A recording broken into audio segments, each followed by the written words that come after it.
दोस्तों, अर्जुन जब सुभद्रा पर मोहित होकर उसे एकटक देखने लगे थे, तब भगवान श्री कृष्ण ने अर्जुन के अभिप्राय को जानकर उनसे यह कहा था कि तुम जिस सुभद्रा पर मोहित हो गए हो, वह सुभद्रा स्वयंवर में तुम्हारा वर्ण करेगी या नहीं, यह निश्चय नहीं है, क्योंकि सबकी अपनी अलग अलग रुचि होती है।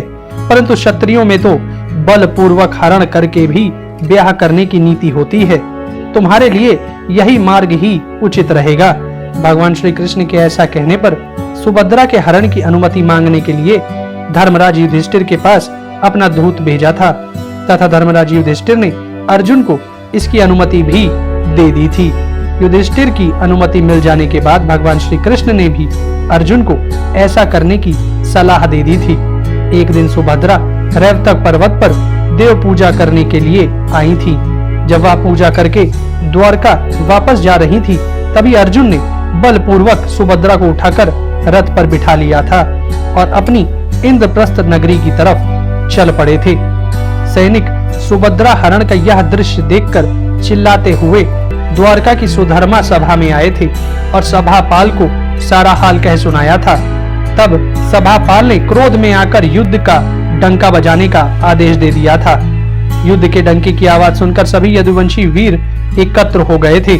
जब उन यदुवंशी वीरों को यह पता चला कि अर्जुन ने सुभद्रा का हरण कर लिया है, तो सभी वीरों की आंखें चढ़ गई थी और अपने इस अपमान का बदला लेने के लिए सभी युद्ध के लिए तैयार होने लगे थे।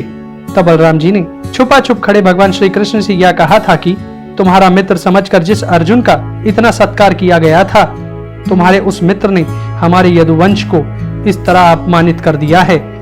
ऐसे समय में तुम्हारी इस चुप्पी का अभिप्राय क्या है? बलराम जी की यह बात सुनकर भगवान श्री कृष्ण ने कहा कि अर्जुन ने हमारे वंश का अपमान नहीं, सम्मान किया है। उन्होंने हमारे वंश की महत्ता समझकर ही हमारी बहन का हरण किया है। उनका यह काम क्षत्रिय धर्म के अनुरूप हुआ है और हमारे योग्य है। सुभद्रा और अर्जुन की जोड़ी बहुत ही सुंदर होगी। अर्जुन को जीत पाना हमारे लिए संभव नहीं है, इसलिए लड़ाई की बात भूलकर हमें मित्र भाव से सुभद्रा को उसे सौंप देना ही उत्तम है।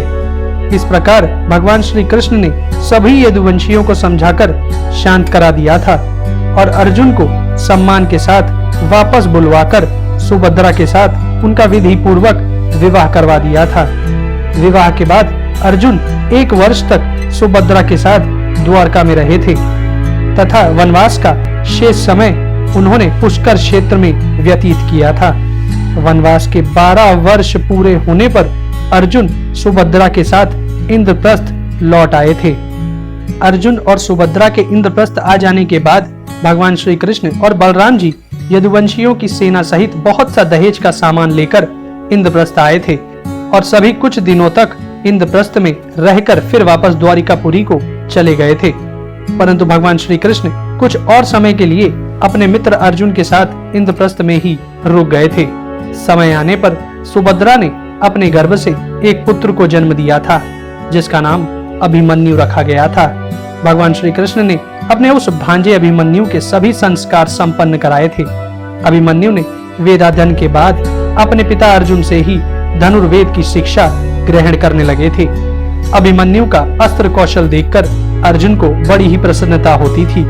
अभिमन्यु बहुत से गुणों में तो अपने मामा भगवान श्री कृष्ण के समान था।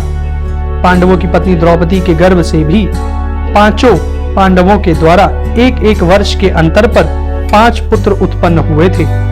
युधिष्ठिर से उत्पन्न पुत्र का नाम प्रतिविंध्य था। भीमसेन से उत्पन्न द्रौपदी के पुत्र का नाम सुतसोम था। अर्जुन से उत्पन्न पुत्र का नाम श्रुतकर्मा था। नकुल से उत्पन्न पुत्र का नाम अपने एक पूर्वज राजा शतानिक के नाम पर शतानिक रखा गया था और सहदेव से उत्पन्न पुत्र का नाम श्रुतसेन था। इन सभी बालकों ने भी वेद पाठ समाप्त करके अर्जुन से ही अस्त्र शिक्षा प्राप्त की थी।